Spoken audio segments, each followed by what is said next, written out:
Last week I wanted to get some water to drink, so I headed to my fridge, and on getting there I received an electrical shock. Now I'm sure if this has happened to you, you can relate on how painful it can be. So I decided to make this video to help us to know why this happens sometimes and what we can do to prevent it from happening next time. So give me the next 5 minutes of the time, and I promise it's going to be worth it. Let's jump right in. Now, before I start, I want to make it clear that I am not an electrician, neither am I an appliance engineer. Everything I'm going to say in this video is based on my research and my personal experiences and things that I did to help prevent it from happening again to me. I just want to put it out there. All right, so let's go into the video.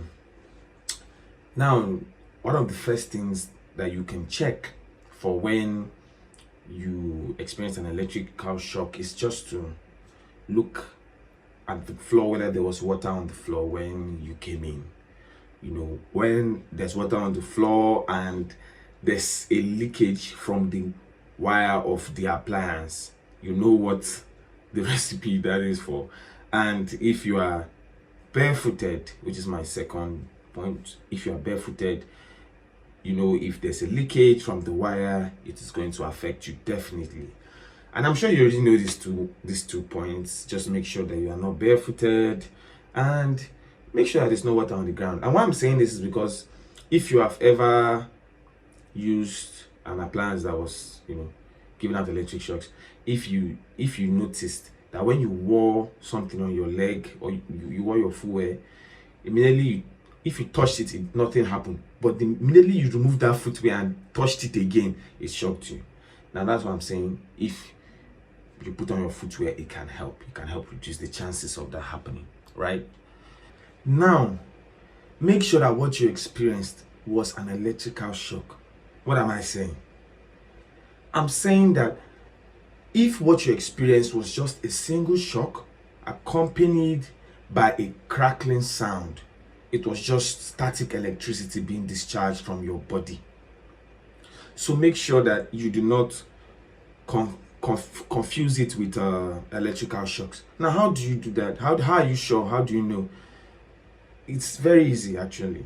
Now, if, as I said, it was a single shock, meaning it didn't happen again immediately when you touched the appliance, then it means that it was just that, right?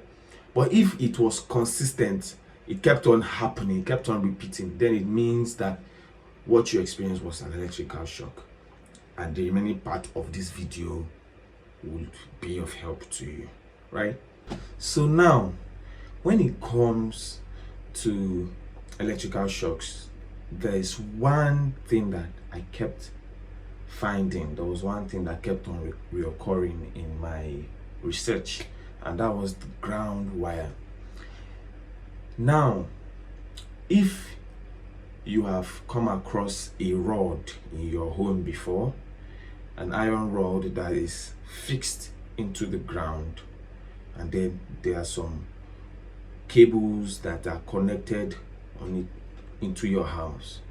If you have come across that rod before, now the earth wires in your home, everything is connected to that rod so that current can leave from the earth wire, from any appliance, from any cable, from anything, directly into the ground. And even when there's a shock or too much current, or there's an electrical storm or something, the current can be directed into the ground through that rod. Now, when there is an issue with the rod, or there's an issue rather with the wire, the earth wire in any appliance or extension or something, it can cause serious issues. So you have to make sure that there was no break in the wire of the cable of the product that you are using. And if you found a breakage, you can just go online and look for the product type and order it there or go to any store and get it there for yourself. Now, why I'm saying online is because most people like me, if you're like me, then I'm sure that you don't have the product package anymore. So it will be easier to check online, and get the product type and be able to buy it. Now, if it wasn't the earth wire or the earth wire in the cable, it can also be the plug. Now, the plug head can have an issue. Maybe the prongs inside of the plug head have rusted or something, so you can easily change the plug head. I have a video that refers to changing plug heads, and I'm going to link it somewhere here, so do well to check it.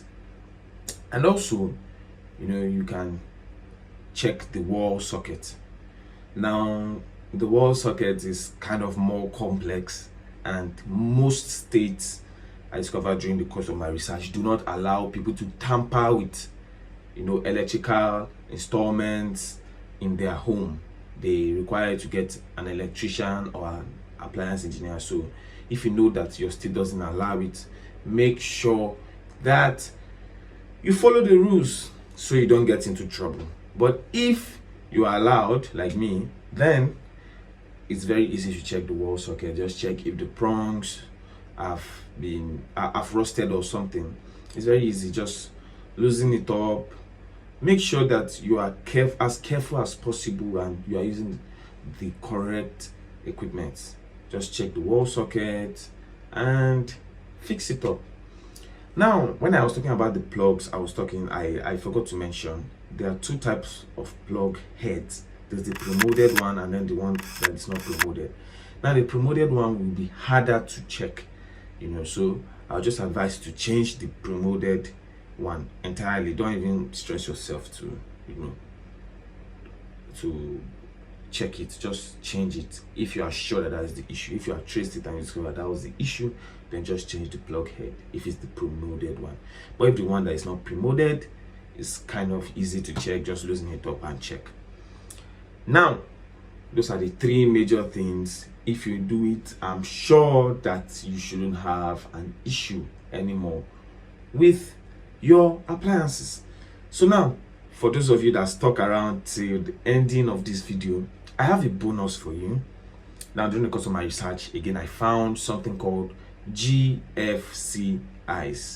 Now, GFCIs stands for Ground Fault Circuit Interrupter.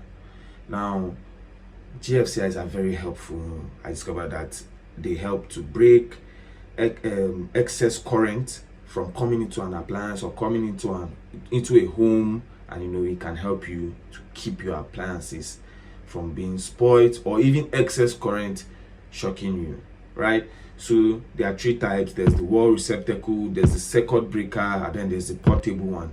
So any of these that you think you are going to need, you can just go ahead and check online or go to any electrical store and get one for yourself to help you prevent such situations from happening. It can be very helpful. Now, most new homes I discovered have the circuit breaker already, but if your home doesn't have the circuit breaker, you can just get any of these three, and just it will be as functional as as it can be. So I hope you found this video helpful. I hope I didn't take too much of your time. Thank you for watching. Like the video if you liked it. Subscribe if you are new. Drop a comment. And if I missed something, make sure to tell me in the comment section. Share the video if you can. Thank you for watching. Catch you next time. My name is Terry the Creative. Peace.